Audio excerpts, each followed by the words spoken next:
Parang masarap kumain ng inihaw na liempo ngayon.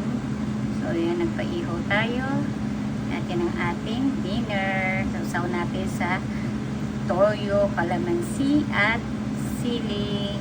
So, yan, hihiwa-hiwain ko muna. So, yan, hihiwa natin ang init. Yan ang ating liempo. So, ayan na ang ating inihaw na liempo.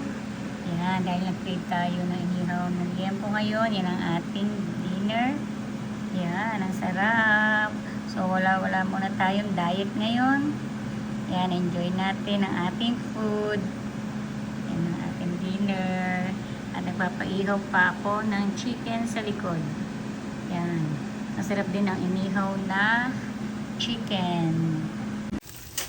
Yan, nag-iihaw po. Ito ang ating inihaw na manok. Yan, hinapoy na natin ang laga para luto. Siguradong luto sa ating tiyan. Mamaya. Yan, busog-busog na naman. At may tilapia pa pala mamaya. Yan. Yan ang tilapia. So, ayan. Pagkatapos natin mag-steam ng ating puto, ngayon naman ay kakain na tayo ng dinner. At ang ating dinner ay ang ating inihaw na liempo. So, hintayin lang natin yung chicken. Pero try muna natin. Yan.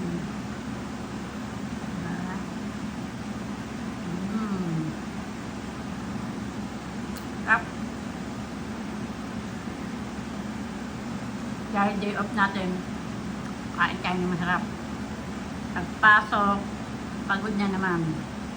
Nakain na tayo. Gawa pa akong sausawan. Pero,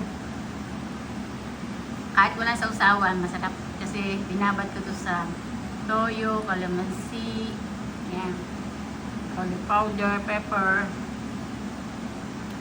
Sarap. Sarap din papaking. Suka, pwede din, di ba? So, yun. Habang hinihintay yung chicken, mamapak muna tayo ng ating vegan po isa pa. Sarap.